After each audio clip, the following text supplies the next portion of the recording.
તો પહેલાં તો આપણી સ્ટોરી વાંચી હતી અને મારું વર્ણન નથી કરું ચાલશે.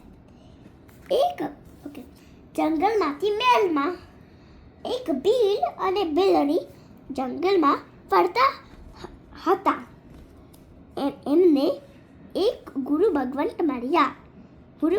ગુરુ ભગવંતે એમને નૌકા શીખવાડ્યો.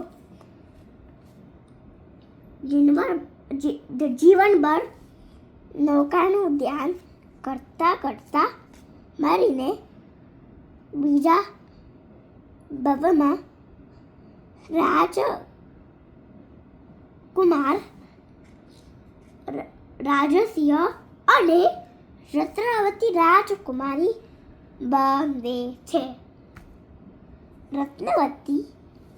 રત્નાવતીને નૌકા સાંભળી જ્યારથી સ્મરણ જ્ઞાન થાય છે. એ પ્રતિજ્ઞા કરે છે મારા પૂર્વ બહુના પતિ. એ પ્રતિજ્ઞા કરે છે મારા પૂર્વ બહુના પતિ જોડે લગ્ન કરીશ અને નૌકા ગણવા લાગે છે. જે લગ્ન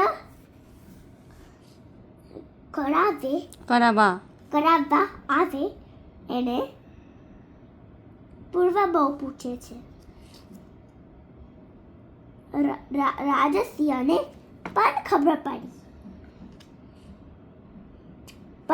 પડે છે. દાટી પણ જ્ઞાનથી જાણીને એના નગરમાં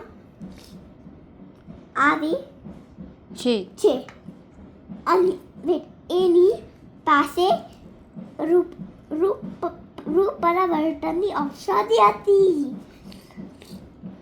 તેનાથી સ્ત્રી બની રત્નાવતીની પરીક્ષા લે છે.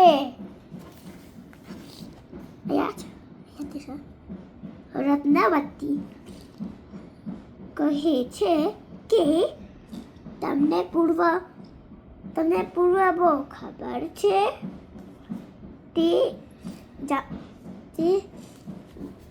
જણાવે છે સાચું રૂપ પ્રગટ કરે છે. બંને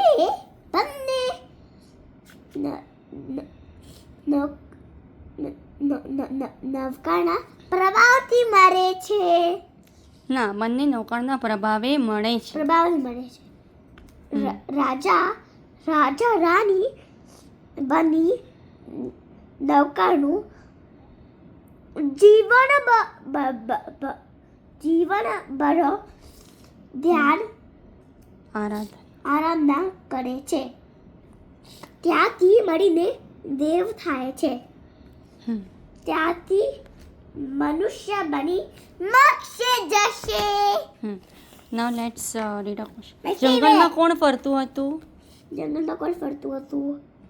ભીલ અને બિલાડી. ગુરુ ભગવંતે શું શીખવાડ્યું? નૌકા મંત્ર. રાજકુમાર અને રાજકુમારીનું નામ શું છે? રાજકુમાર રાજસિંહ અને રત્નાવતી રાજકુમારી. રત્નાવતીની નૌકા સાંભળી કયું જ્ઞાન થાય છે? જાતિ સ્મરણ જ્ઞાન. કયા નામની ઔષધિ હતી? રૂપ પરિવર્તનની. અનુમોદના.